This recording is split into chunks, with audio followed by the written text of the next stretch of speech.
Carol Leonnig, you have been on this program at a point well into where this reporting had to have been ongoing.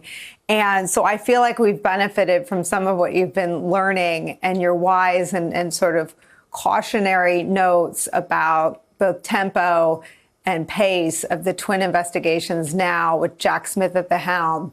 But this is the $64 million question. Where was DOJ before the dramatic public phase of the Congressional Select Committee? And I'm going to have you take us through some of the flashpoints and some of the meetings, but just give us an overview of what you learned and what you and your colleagues are reporting. Well, first off, Nicolle, I have to say it was really challenging for me on your show week after week, not answer some of your questions more directly. We, of course, at the Post work hard to just talk about what we've published, not what we're about to publish. But I have to say you many times, many times had the exact same instinct that I and my co-author, Aaron Davis, had throughout this experience. Where is DOJ? You know, I interviewed dozens, possibly, I would think for this story, more than 100 between the two of us. And so many people just presumed that DOJ was on the case right from the word go.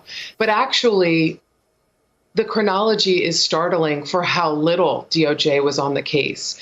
At first, and let's be clear about the good motives that were at work here. There was a concern about looking as though DOJ was getting partisan by going after basically the de facto head of the Republican Party. And Garland, the Attorney General, Merrick Garland, and the Deputy Attorney General, Lisa Monaco, embraced this strategy of, look, let's do it like a mob case. Let's build up from the riot, figure out if there's somebody higher and higher and higher, and eventually perhaps it will lead to those individuals around Donald Trump, perhaps not, but let's let the evidence lead us up that ladder.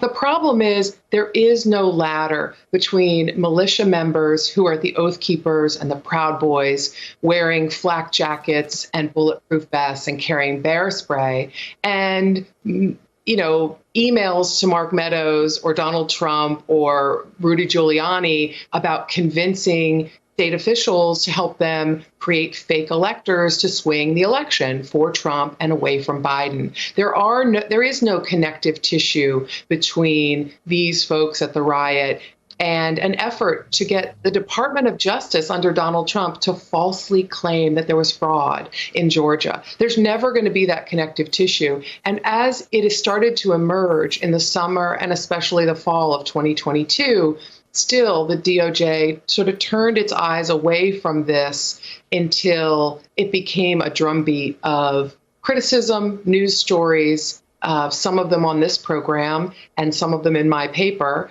and a groundswell of concern that the January 6th committee was really, without the same kind of power as the Department of Justice, uncovering stunning and worrisome and likely criminal acts.